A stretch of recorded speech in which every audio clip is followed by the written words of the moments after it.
ഇത് കണ്ടോ, ഇന്ന് വൈറൽ വീഡിയോയുടെയാണ്. അതെന്നാടെയാ? ഈ വൈറലാകുന്ന വീഡിയോ ഒക്കെ ഇല്ലേ, അതൊക്കെ ഉണ്ടാക്കാൻ നല്ല കഷ്ടപ്പാടാണ്. അപ്പം അങ്ങനത്തെ വീഡിയോ ഒന്ന് സെലിബ്രേറ്റ് ചെയ്യുക, ആഘോഷിക്കുക. ആ വീഡിയോസൊക്കെ പിന്നെയും ഒന്ന് എടുത്ത് കാണുക, അടുത്തുണ്ടാക്കുക, അങ്ങനെ. ആഹാ, എന്നാൽ നമുക്കിന്നൊരു വൈറൽ വീഡിയോ ഉണ്ടാക്കിയാലോ? അതൊക്കെ ഒരു ഭാഗ്യം പോലിരിക്കും. അത് മുൻകൂട്ടി പ്രവചിക്കാനൊന്നും പറ്റത്തില്ല. നമ്മൾ നമ്മുടെ ഭാഗം വൃത്തിയായിട്ട് ചെയ്യുക, അത്രേ ഉള്ളൂ. എടാ, നമ്മളന്നൊരു വീഡിയോ ചെയ്തില്ലേ ആ ചേച്ചിയെ വെച്ച്, അത് വൈറലായിരുന്നു. എന്നാൽ പിന്നെ നമുക്ക് ചേച്ചി വെച്ചേ ഇന്ന് റീലങ്ങ് ചെയ്താലോ?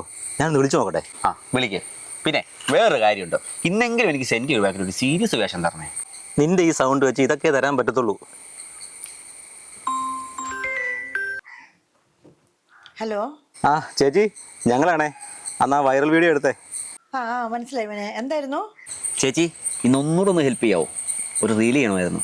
മോനെ, ഇന്ന് ഞാൻ ഇച്ചിരി തിരക്കായിരുന്നല്ലോ. എവിടെയായിരുന്നു? അത് നമുക്ക് ചേച്ചിയുടെ വീട്ടിൽ തന്നെ ചെയ്യാമല്ലോ. കൂടി വന്നൊരു അരമണിക്കൂർ, അത്രേ ഉള്ളൂ. ഇവിടെ ചെയ്യാനായിരുന്നോ? എന്നാ ഓക്കെ പോരെ. എടാ സനു എന്താടാ, അവൻ ഇതുവരായിട്ട് എത്തിയില്ലല്ലോ. അവൻ അല്ലേ എന്നാ നേരത്തെ വന്നിട്ടുള്ളേ, ഇന്ന് അവനെ ചാമ്പണം. എടാ, ചേച്ചിക്ക് സ്ക്രിപ്റ്റൊക്കെ അയച്ചു കൊടുത്തേക്കാം. അതൊക്കെ എപ്പോഴേ അയച്ചു കൊടുത്തു. എടാ, നമ്മൾ ഇന്നും ഇമോഷണൽ വീഡിയോ ആണോ ചെയ്യുന്നത്? അതാണല്ലോ നമ്മുടെ സ്ഥിരം ഐറ്റം. ചേച്ചിക്ക് ഇനി കരച്ചിലുണ്ടോ? ചേച്ചിയുണ്ട്, പിന്നെ കരച്ചിലും നഷ്ടമാണല്ലോ. അല്ല, നീ തന്നെ ഇപ്പം ചോദിക്കാൻ കാരണം? അതെ, നോക്ക്, നമ്മൾ വരുന്നതിന് മുമ്പ് ചേച്ചി പ്രിപ്പയറാ. ആണ്ടേ കരച്ചിലൊക്കെ റിഹേഴ്സൽ എടുത്തോണ്ടിരിക്കുന്നു. ചേച്ചി, നിങ്ങൾ വന്ന പിള്ളേരെ. ചേച്ചി ഇപ്പോഴേ കരച്ചിൽ വല്ലതും വേണോ? അതൊക്കെ ക്ലൈമാക്സിൽ പോരെ.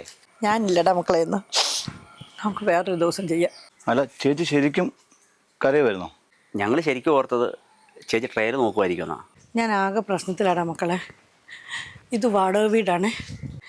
മുതലാളിയുടെ മോനും കൂട്ടുകാരും വന്നിട്ട് പെട്ടെന്ന് ഇറങ്ങാൻ പറഞ്ഞേക്കുവാ. അയ്യോ, ഇപ്പം എന്നാ ചെയ്യുന്നീ? എനിക്കറിയത്തില്ല മക്കളെ. അമ്മര പുറയിലിരുന്ന് കള്ളു കുടിക്കുന്നുണ്ട്. എന്നാ ചോദിച്ചിട്ട് തന്നെ കാര്യം.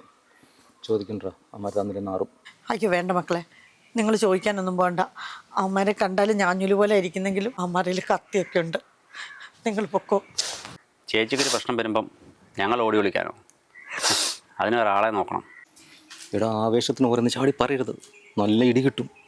എടാ, ഒരു വഴിയുണ്ട്. നീ പണ്ടേ ഇടി മേടിച്ചാലും എടുക്കണ പോന്നു. എടാ അല്ലടാ, അവന്മാർക്കിട്ട് പൊട്ടിക്കാൻ പറ്റിയ ഒരാളുണ്ട്, കുറ്റൻ സാബു. ഏയ്, അയാളിപ്പോൾ അടിയും പിടിയൊന്നുമില്ല, നല്ല നടപ്പാ. എടാ അതൊക്കെ നേരാ.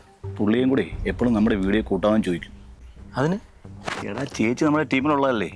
നമ്മുടെ ടീമിൽ എന്തൊരു ഇഷ്യൂ ആണെന്ന് പറഞ്ഞാൽ സാബുണ്ണം വരാതിരിക്കൂ. വരുമോ? വരും. എന്നാ നീ ഒന്ന് വിളി. എന്നാടാ പിള്ളേരെ വിളിച്ചേ? നമുക്ക് വല്ല ചാൻസും ഉണ്ടോ? സാബുണ്ണ ചാൻസ് ഉണ്ട്, പക്ഷേ ചെറിയൊരു ഇഷ്യൂ ഉണ്ട്. എന്ത് ഇഷ്യൂ? അണ്ണൻ നമ്മുടെ കൂടെ അഭിനയിച്ചാൽ പിന്നെ അണ്ണൻ നമ്മുടെ ടീമിലൊരു അംഗമായേ. പിന്നെ എപ്പായെന്ന് ചോദിച്ചാ പോരെ? അപ്പം ടീമിൽ ഒരാൾക്ക് പ്രശ്നം വന്നാലേ അണ്ണൻ്റെ കൂടെ പ്രശ്നമാണല്ലോ. പിന്നെ ഉറപ്പല്ലേ? അത് കേട്ടാൽ മതി. എന്നാ ഈ ചേച്ചിക്ക് ചെറിയൊരു പ്രശ്നമുണ്ട്. ചേച്ചിയുടെ വീഡിയോ ഒക്കെ നമ്മൾ കാണാറുണ്ട്. നമ്മളൊരു ചെറിയ ആരാധകനാണ്. പറയടാ, എന്താ പ്രശ്നം? സവണ, ഇത് വാടക വീടാ. അപ്പം മുതലാളിയുടെ മകൻ വന്നിട്ട് പറഞ്ഞ് ചേച്ചിയോട് ഒഴിഞ്ഞു കൊടുക്കണമെന്ന്. ഈ പാവം ചേച്ചി എങ്ങോട്ട് പോകാനാ? ഈ ഒരു പുതിയ വീട് കണ്ടുപിടിക്കണമെങ്കിൽ 2 ദിവസം വേണം. പക്ഷെ അവന്മാർക്കത് പറ്റത്തില്ല. അവന്മാർക്ക് ഇന്ന് തന്നെ ഒഴിഞ്ഞു കൊടുക്കണമെന്ന്. ഓഹോ, എന്നിട്ട് എന്ത് ചെയ്യാൻ മാരെ? അമ്മാരോട് ഇന്ന് വെള്ളം അടിക്കുന്നുണ്ട്.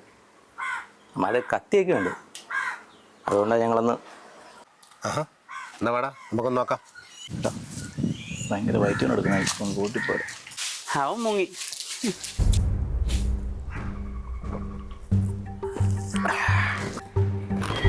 ഇറങ്ങി പോടാ. നിന്നെ പിന്നെ എന്നെ ഉണ്ടാക്കാൻ കൊണ്ടുവന്ന ഇങ്ങോട്ട്? നീയൊക്കെ ഇപ്പൊ ഇവിടെ എഴുന്നേറ്റ് പൊക്കെ. എന്നാളെ നിനക്ക് പെട്ടെന്നൊരു മാറ്റം.